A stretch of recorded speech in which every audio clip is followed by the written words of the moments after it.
Hello and welcome. This information video is for parents and carers whose children will soon be completing their GCSE studies. I know what that feels like. My Abby has just started year 11 and I don't know who is more worried. I think it's me. I want to know how to best support her at home.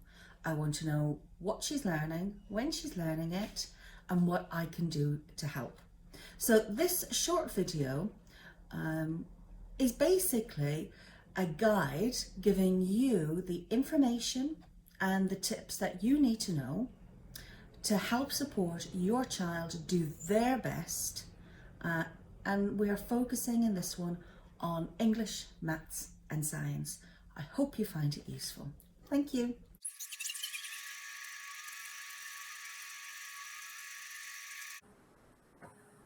Hello, my name is Mrs Eggleton and I am Head of English and Assistant Head Teacher here at Stretford High School. The purpose of this video is to give you information about your child's learning in English if they are in Year 10 or Year 11 at Stretford High. If your child is in Year 10 or Year 11 at Stretford High School this year, they will be entered for AQA English Language GCSE. They will be given a grade between 9 and 1 for their GCSE. This is a change from the A star to G that was previously given. And you can see from this slide here that a grade 4 isn't quite equivalent to a C. It is in between a C and a D. And a grade 6 isn't quite a B, it's in between an A and a B. Most colleges accept a grade 4 and this is called a standard pass at GCSE. Some colleges request a 5, which is a good pass, or even a 6, depending on what your child chooses to study and continue to do in their education. So it's really important that your child is aware what grade their college requires for them to get in. So Year 10 and 11 will sit English language this year. Year 11 students have already sat their English literature GCSE and they were given calculated assessment grades created by the school because of the COVID-19 lockdown. So they've got their English literature grade and this year is their chance to get their English language grade. If your child is in Year 10, this year they will sit English language and next year they will sit English literature. Our mock exam dates for both year groups 10 and 11 are available here. We don't have the exact dates of those, but this is an indication of around when they will fall. So these are important exams, as we know from the lockdown situation. Every single piece of work your child does in lesson could be forming an evidence base for us should we end up in a lockdown situation again. But fingers crossed that won't happen and your child will be able to sit their English language exam. If your child is in Year 10 and we go into a second lockdown and your child misses a significant amount of in-school teaching, we are not able to enter your child for the exam in June 2021 to receive a teacher calculated grade. If we go into that lockdown situation again and your child is in Year 10, then they will sit the exam alongside their other GCSE exams in June 2022. If your child is in Year 11 and we go into a second lockdown and your child misses a significant amount of in-school teaching at this stage, we assume, but we don't know, but we assume the government will ask for teacher calculated grades once again. Obviously, this is information that comes to us from the government that we don't have control over. So as soon as we know the information, we'll share it with you. But what we do know is this entry at Year 10 will be moved into the end of Year 11 instead. If your child is in Year 10 and they do get to sit the exam in June 21 as planned, but you or your child is unhappy with the grade they achieve, then they can resit the exam the following June alongside their other exams. they will keep the highest grade they achieve. So if they resit and don't do as well as the first time they sit the exam, they can keep the higher grade of the two.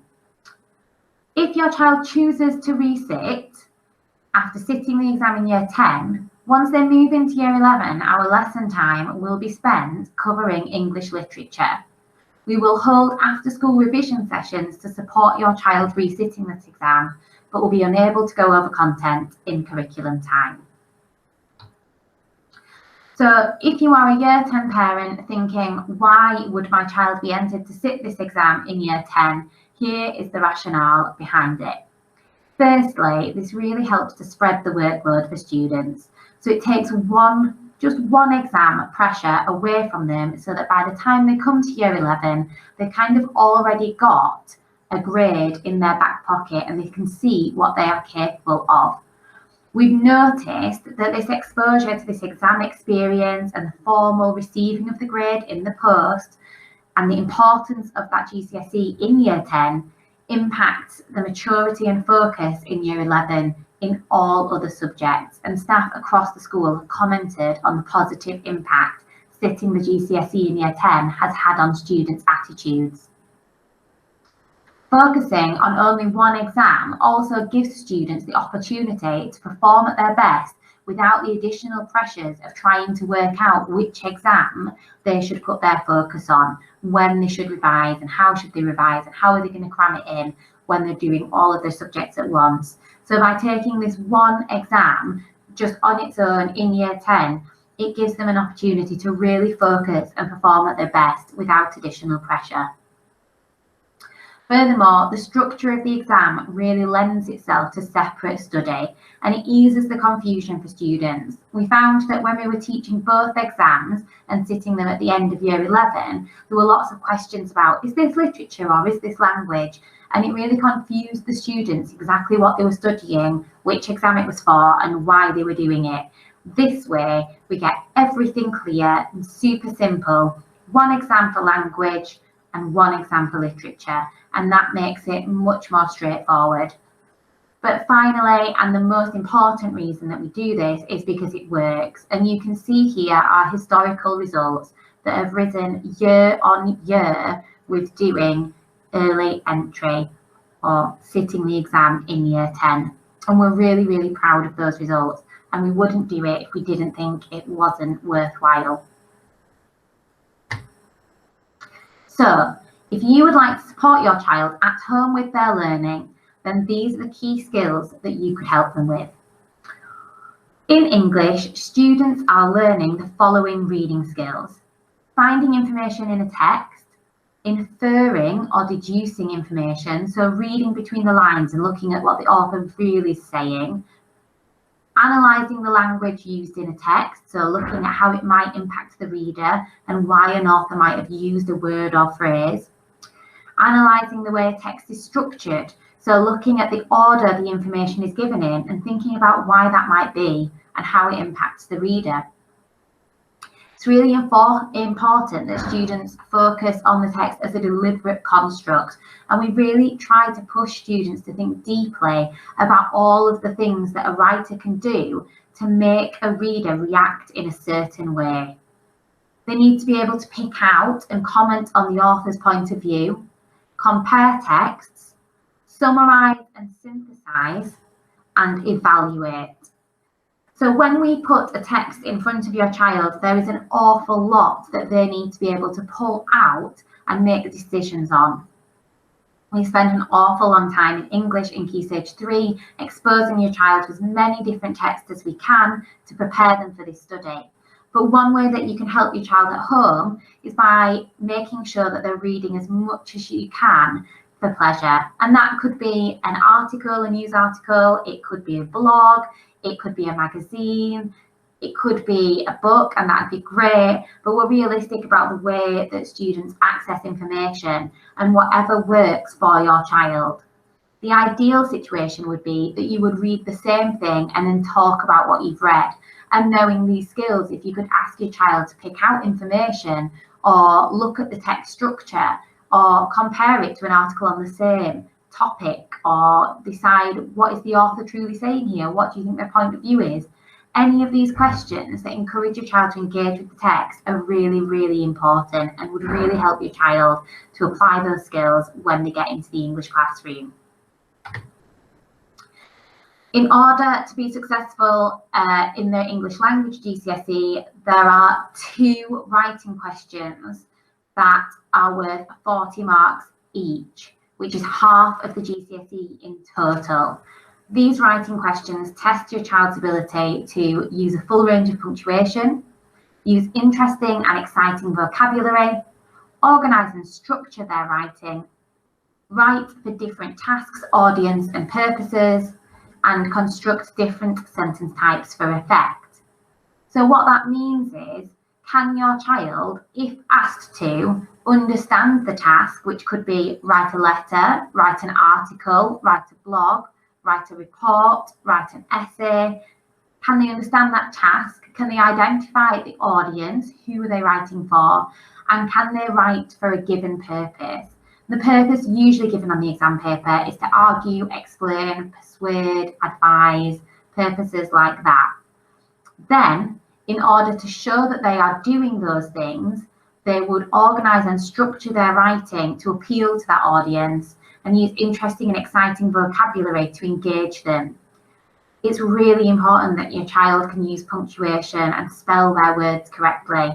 Just using spelling, punctuation and grammar is worth 16 marks alone, and these are skills that are absolutely crucial, not just in education, but in the outside world, in clearly communicating. The best way you can support your child in helping with their writing is just to get them to practice. So if that's writing letters to relatives who live far away, setting up their own blog, emailing people, I mean, great if you could get them writing an article about issues that are important and topical, literally anything. Practice really does make perfect where writing is concerned, and a large part of it is about confidence. So that practice will really help your child become more confident in their skills. So there are 2 exam papers for GCSE English language. Paper 1 gives your child 1 fiction text. There are 4 reading questions on that text and 1 writing question. Paper 2 gives your child 2 non-fiction texts. There are 4 reading questions and 1 writing question. And you can see the makeup of the paper on this slide. Both papers are worth 50% of the GCSE and take 1 hour and 45 minutes. One of the things as a school that we've invested in to help your child is a website called GCSE Pod. And this is an incredible website that delivers really short, entertaining and useful exam specification approved videos that deliver the skills and content that your child needs to be successful. As an English department, we often set homework on GCSE Pod, but the students can access it anytime in order to conduct their own revision. So if they know that there's a skill or an area that they're not as confident with, they can go onto GCSE Pod and have a go at that skill, learn about it and practice it through the videos available on there. If you are interested in learning more about GCSE Pod, you will see here that there are parent webinars available, and I really advise that you get yourself signed up and have a listen or watch the recording if you can't make those dates, to find out how you as a parent can use this resource to help your child. It really is fantastic, and I would really recommend that you give that a little look. If you log into GCSE Pod, or just go to the website and type in parent workshops or parent webinar, then you should be able to find these and work out how to access them. Also on GCSE Pod is more than just English. They've also got a brilliant series coming out on motivation and mindset. And it's something that we noticed a lot in lockdown, is that students would turn up to the live lessons, but when asked to sit and do a task on their own, they struggled a little bit more with the independence and the resilience needed to keep trying, even if they were a little bit unsure. And without a teacher or someone there to reassure them and give them more instructions, some of our students gave up. And I think that this workshop on motivation and mindset is going to be really, really helpful for a lot of our students. On Tuesday, the 6th of October, 6 p.m. to 7 p.m, Cameron Parker, who is a world-class youth coach and speaker, will be delivering a webinar on how to prepare and get motivated and deal with stress, all regarding schoolwork and success with grades. So your child will be able to access that as part of their GCSE pod login, and I would really strongly recommend that as a way of thinking about them getting organised and helping themselves with their learning. So, as you know, all of our lessons are meticulously planned and very carefully delivered to ensure that your child can reach their potential. We also hold after-school revision, which will be coming later in the year once we've covered the necessary content. I do go into assemblies and support your child with ways that they can study and learn, although post-COVID we're having no assemblies at the minute. As I've discussed, we've got GCSE Pod, and we also use our Google Classroom to set specific homeworks and provide resources including past papers, knowledge organisers, and even sample answers for your child to look at to help them and to practice their own work. So what can you do to help your child with English? Well, first of all, please ensure they complete their homework. We really do set meaningful homework tasks that are going to help your child. Ensure they're regularly revising. And as a school, we will be publishing a week by week revision, kind of like a task list to make sure that your child is aware of what they can be doing without feeling overwhelmed about how much they should be doing or when they should be doing it. So hopefully that's going to be a really helpful resource where it really lays it out clearly what your child can be doing to help themselves.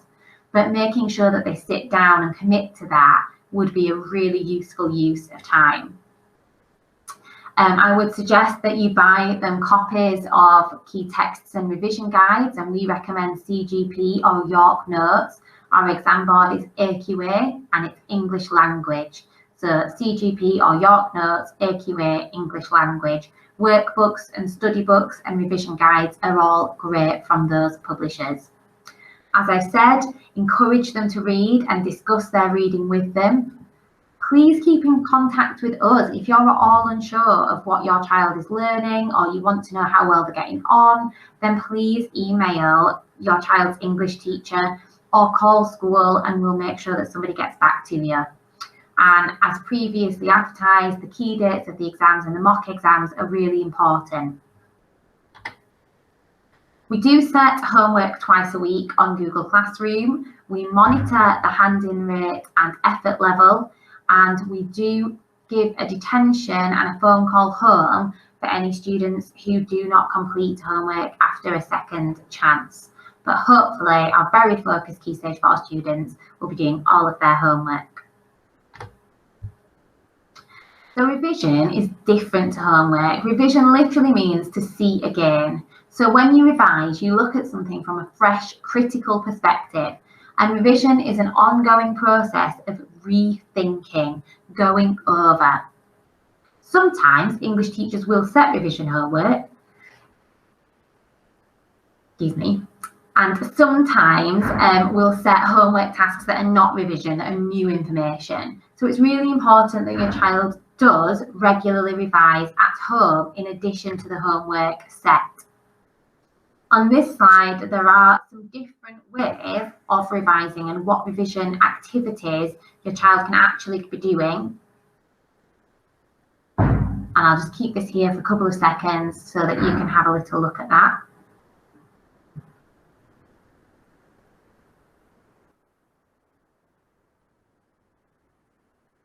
And as I said before, we've also created a revision task list for all subjects to give your child an idea of different things they can be doing and when they should be doing them to support that revision process, because we know our students sometimes find that a little bit daunting. We will be directing your child via our marking and feedback to areas that they need to target that they're not doing as well in. But as it says here, it's really important that revision is little and often, not cramming the night before, and maybe just planning answers rather than writing the whole answer out. And these are also brilliant resources that we really recommend. Mr. Bruff is a fantastic teacher who delivers YouTube lessons. And if you Google or YouTube his name, Mr. Bruff, which you can see in the screen at the minute, he has lots of helpful information and exam tips and tricks. You can also see Mr. Crawford English on YouTube going through each of the questions, and the BBC Bite Size is also very helpful, up-to-date information.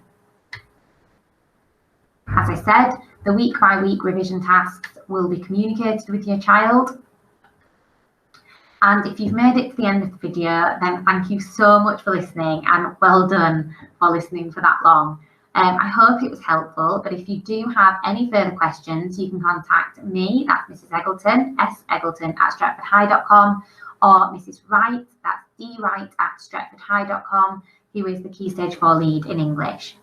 Or you can contact your child's English teacher by using their first initial and their surname at stretfordhighschool.com. Oh, sorry, at stretfordhigh.com. And that's everything from me. I hope you found this helpful. If there's anything else we can help you with, then please don't hesitate to get in touch. And thank you very much for listening.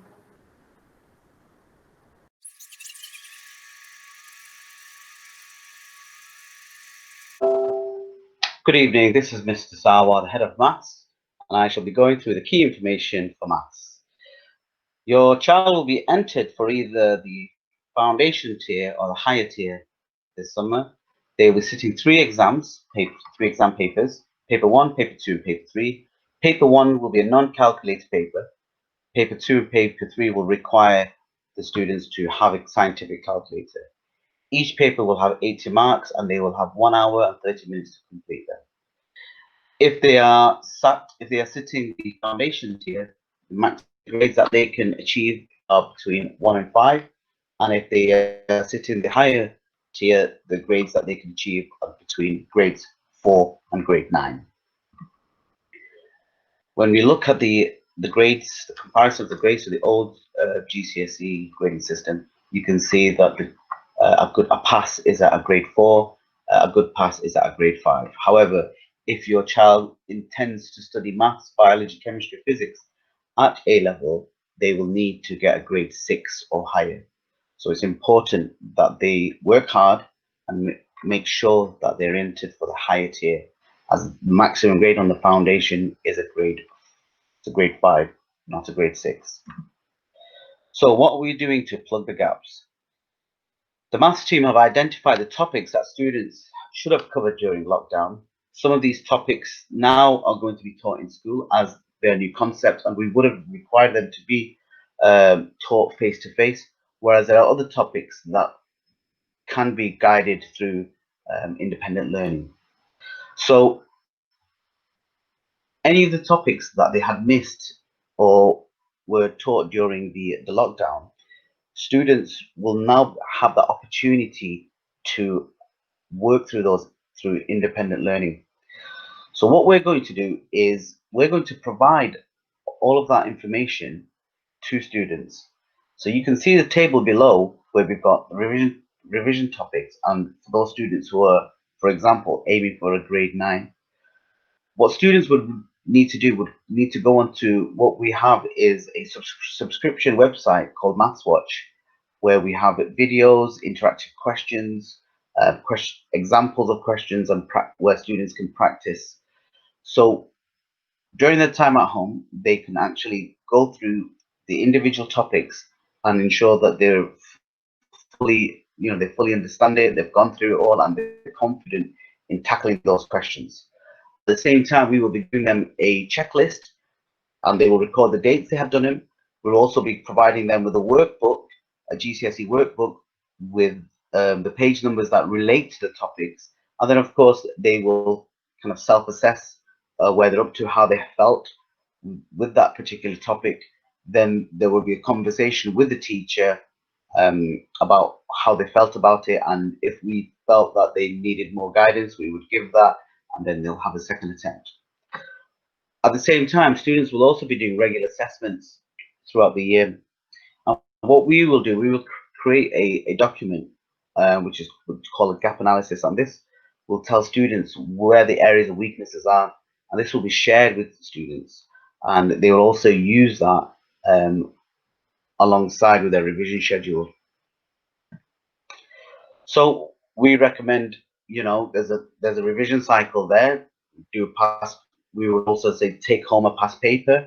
We'd say arrange a meeting with a friend. Now, this, of course, we can't do that during this difficult time. So you could meet up virtually using Google Classroom, Zoom, and do the paper together. Maybe even mark papers on each of the paper. We say use different color pens when doing a paper. Highlight the keywords. Do your calculations in one color, and then your final answer in another color. What we also have as various websites where students can go to revise, and we'd actually guide them to go onto those websites. So regular emails, regular reminders will be given to them. Also, limit the questions that you do in a paper. We wouldn't expect a student to do all the questions in one sitting, one evening while they're revising. We would say do maybe 5 questions a day, based on how busy they are. What we do also say is mark other people's work. What we could do is bring students their work back, and after a while give out the papers and they can mark each other's. It's a powerful tool to have, especially when we peer assessing.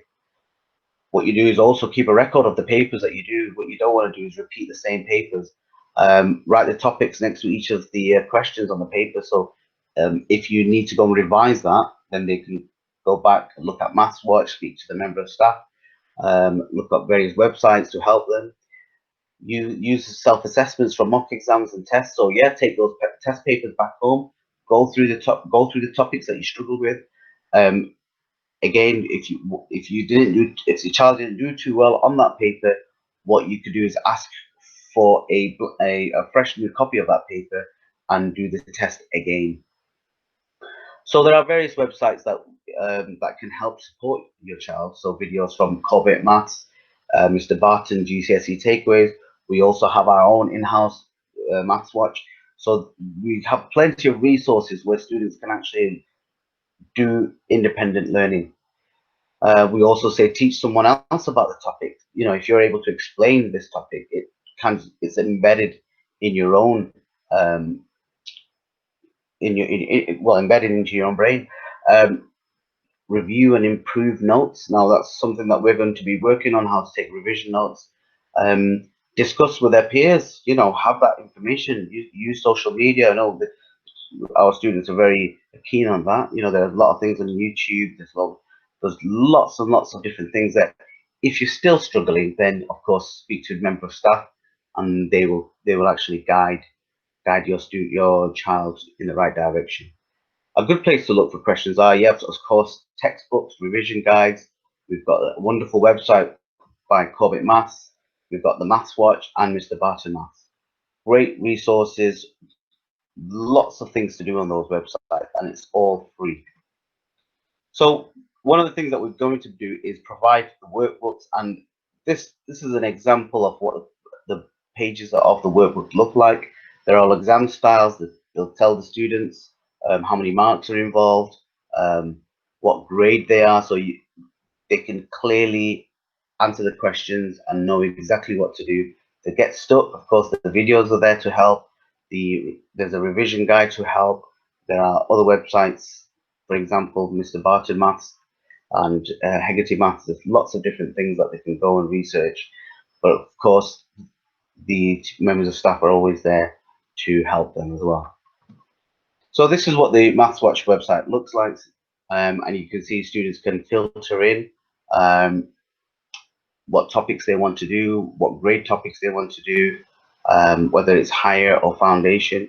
And you could also probably see on the bottom right hand corner, we have clip numbers. So we have clip 100, 135A, 135B, and 157.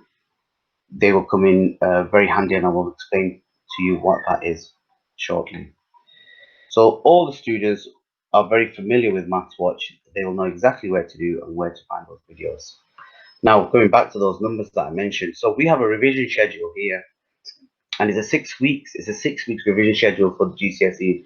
This is for the foundation. We also have one for the higher, and you can see, for example, on Monday we would expect students to watch clip number 1 all the way to clip 8, and it's a total of 8 minutes. So if they're revising and watching those videos daily or on a specific day, then they will become more familiar. They will become familiar with the content. They will become familiar on how to answer these questions. And of course, it will only lead up to them being more confident in the approach to the exam. So we will go through this with our class, with our students, and ensure that they're watching all of these clips, and also just filling in those gaps, those things that they've forgotten in year 10. It will cover every single topic. So what we're going to do, we're also going to send out a revision timetable for our year 11s. So and you can clearly see we've got Monday to Friday and also Saturday and Sunday. So this is an approach that we think would benefit our students, where each session could last 20 minutes, 30 minutes, would be entirely the ownership would be entirely on our students. So what teachers could do for those slots is guide students on what they should be revising on those particular days. This would I would suggest this would be an addition to the homework. This is something that they can do on their own time, and as of course students can personalize it, where they can change the times where they're resting. They may want to change the days where they're doing a particular subject, but what we would suggest is that we split the subjects equally, because we do want students to perform well in every single subject. So how can you help? So make sure your child completes the homework on time. Encourage your child to revise independently using revision schedule, MathsWatch, and their workbook.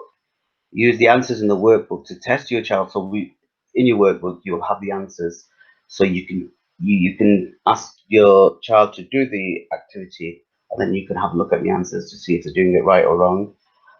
Know where they're up to, and have that conversation with your child regarding their progress. How do they feel they're going in the right direction? Ensure that they catch up on any missed work. Really important we do that. Make sure they are catching up. It's surprising we get through a lot of content in lessons. If a student has missed a lesson or two, then the member of staff can guide them again with the revision guide and MathsWatch, how to fill in those gaps, and also make sure that your child's okay. And so I put some tips here, to help your child. So also be there to listen, support them through difficulties, encourage their interests. Really important that we build positive routines, going to bed early, eating well, drinking well. Really important we pass that message on. Stay involved in their lives, and listen. We said to listen to them, take what they say seriously. And also, finally, the equipment is really important that they do have the correct equipment. They really need a scientific calculator. We say a geometry set with a compass, protractor, ruler, and also there's revision guide. So with the revision, we will be given work, but we'll also be sending out links by email, where you will be able to pick up these revision guides at a discounted price. We will be giving you also a discount code. So when you go to checkout, if you include the code, you will get it for half price. If there are any questions you'd like to ask, please do so. Feel free to do so. Just email us at school, and we'll get back to you with any of your concerns or queries. Thank you very much. Good night.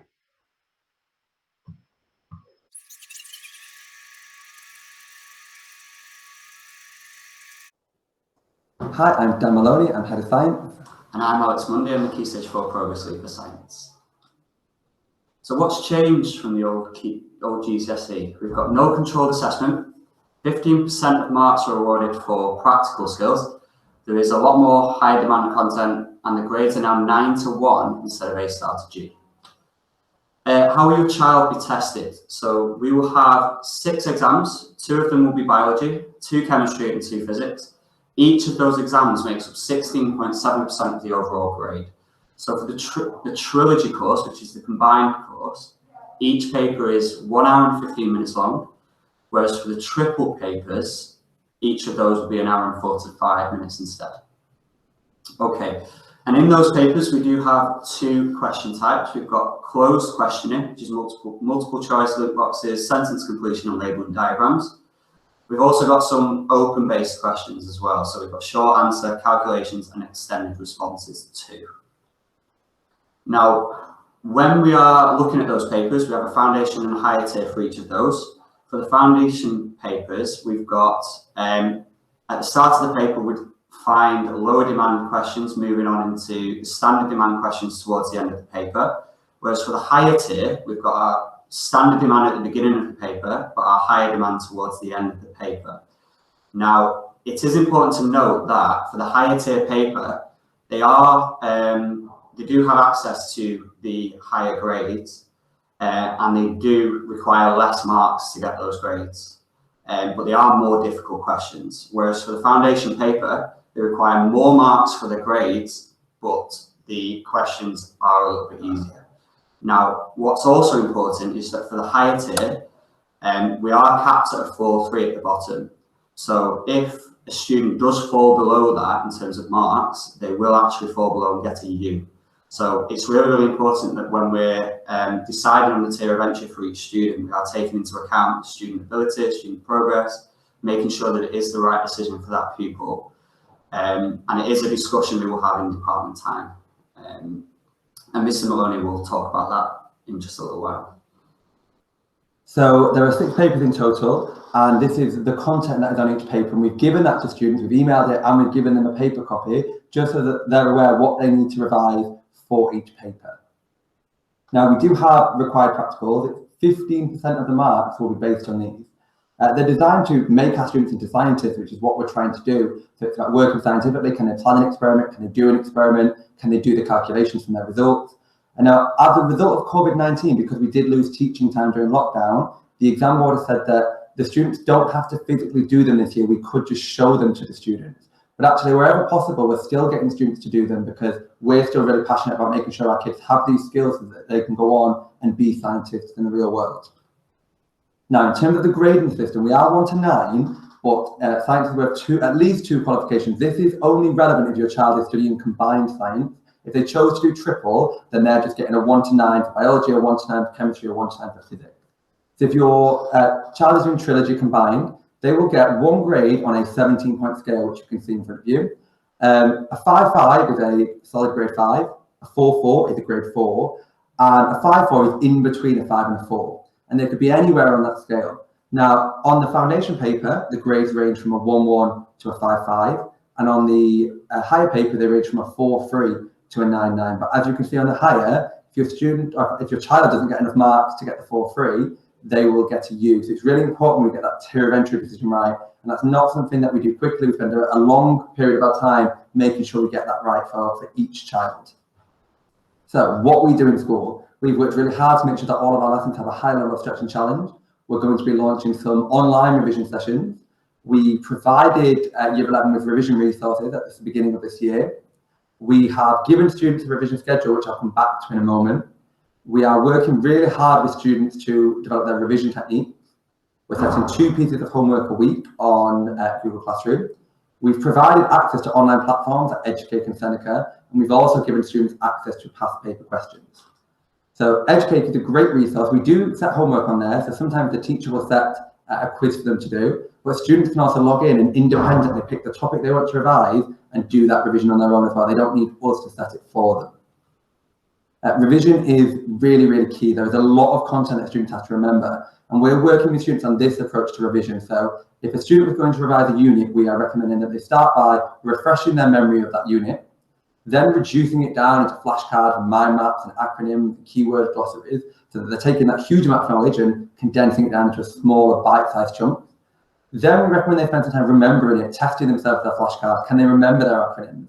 And then finally, reviewing that. We sent them past paper questions so they can check and see if that revision has really worked and see if they do understand the content. And if they do understand it, they can move on. If they don't understand it, they can go back to refresh and begin that process again. This is the revision schedule I mentioned earlier. This guides them to appropriate revision each week. So it's linked to the revision guide, and it's really important that students are doing this. So we would love your support in helping getting students to do it. So we've mapped this out so that students don't get home and go, I want to revise, but I don't know where to begin. So we've given them a week by week. This week, you should revise this topic. And we've also given them revision resources to help them do that. So how can you help? Ensuring homework is completed. We set it all on Google Classroom, 2 pieces a week, and it doesn't have any impact if students don't do it. So your support in making sure that gets done would be greatly appreciated. Encouraging your child to revise independently. They have revision materials, they've got online resources, they've got the tools, but it's just about helping them to have the time to sit and get that done, and encouraging your child to follow their revision schedule. We'd also encourage you to use the revision guide to test your child too. And also have regular conversations with your child regarding their progress. It really helps from home, ensuring your child catches up on any missed work as well. Okay, now obviously as a result of COVID-19, we missed a chunk of our learning time. However, I'm really proud of the work that we did in science in terms of our live lessons. We began teaching live lessons almost straight away. And what that meant was that we were able to keep moving through the content, and we also introduced online assessments, which means that we have a really good idea of where our gaps are for the kids that engage with that learning. And we know what the gaps are, and we know what we're going to do to plug those gaps. For the students that didn't engage, we're also aware of the gaps that they have. They're bigger gaps, but we have a plan in place to help plug those as well and help the students independently plug those. So in terms of what we've done for this year, we have a clear plan in place to finish the content. So we re-changed the order based on what we taught in lockdown, but we have a plan to make sure that we finish the content and we have some time to revise. We have provided students with revision resources because we really recognise how important that revision at home is, especially this year. So we've given students the tools they need to do that. We will be offering some online revision sessions, again, because we know that contact time with the teacher is really important. We need to find a way to make sure we can do that in a way that's safe for everybody. And then we are looking at launching some small group intervention after school for Year 11s, sort of next half term, but obviously that depends on the situation and what happens in the next couple of weeks. Overall, I think we're really confident that if we work together, we can get the best outcome for these kids, and we will do absolutely everything that we can to support you and your child in this really important year. And if you do need anything else, or you have any questions, or you need to know anything, please don't hesitate to contact us. You can get me at dmaloney@stretfordhigh.com. You can get me at amundy@stretfordhigh.com as well. Thank you for your time. Thank you.